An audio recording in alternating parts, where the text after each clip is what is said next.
विधान परिषदेतील 33% जागा ह्या अजूनही रिकाम्याच आहेत।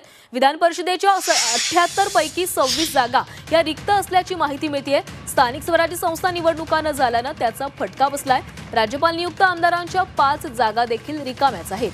2 वर्षांपासून स्थानिक स्वराज्य संस्था निवडणुका न झाल्यानं त्यांच्या सदस्यांमधून निवडून देण्याच्या जागा रिक्तच आहेत। या जागा आता स्थानिक स्वराज्य संस्था निवडणुका झाल्यावरच भरल्या जाणार आहेत। स्थानिक स्वराज्य संस्थांमधून निर्वाचित करायच्या एकूण 22 पैकी 16 जागा ह्या रिकाम्या असल्याची माहिती आहे। तर राज्यपाल नियुक्त 12 पैकी 5 जागा या रिक्त आहेत। निवडणुकीआधी 7 आमदारांची नियुक्ती करण्यात आली आहे। तर या संदर्भात अधिक माहिती घेऊयात आमचे प्रतिनिधी ओम देशमुख यांच्याकडनं। ओम, विधान परिषदेतील 33% जागा या रिकाम्याच असल्याचं कळतंय आणि आता जेव्हा स्थानिक स्वराज्य संस्थांच्या निवडणुका होतील आणि त्यानंतरच हे जागा भरल्या जाऊ शकतात। अगदी बरोबर आहे। खरं तर गेल्या अनेक वर्षांपासून ओबीसी आरक्षण असेल किंवा एकंदरच महापालिकेच्या वॉर्डांची पुनर्रचना असेल या सगळ्या मुद्द्यांवरून स्थानिक स्वराज्य संस्थांच्या निवडणुका ज्या आहेत त्या रखडलेल्या आहेत।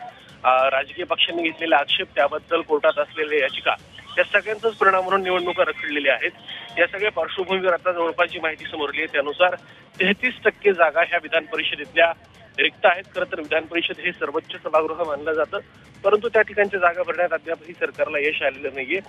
नुकत्याच झालेल्या विधानसभा निवडणुकीमध्ये देखील विधान परिषदेतील काही आमदारांनी निवडणूक लढवून विधानसभेची निवडणूक जिंकली होती, त्यामुळे त्या देखील जागांची भर त्यामध्ये पडली। त्यामुळे आता राज्यपाल नियुक्त कोट्यातील 5 जागा व इतर अशा एकूण 26 जागांची निवडणूक जी आहे ती अद्याप होणं बाकी आहे। त्यामुळे या निवडणुकीच्या संदर्भात काय हालचाली होत आहेत, कारण खऱ्या अर्थानं विधान परिषद ही राजकीय पुनर्वसनासाठी सुद्धा एक महत्वाचं साध्य मानलं जातं। या सगळ्याच पार्श्वभूमीवर या जागा कधीपर्यंत भरल्या जातात? नक्कीच ओम, तर त्या जागा नेमक्या कधीपर्यंत भरल्या जाणार याकडे सर्वांचंच लक्ष लागलेलं आहे। धन्यवाद तुम्ही दिलेल्या माहितीसाठी।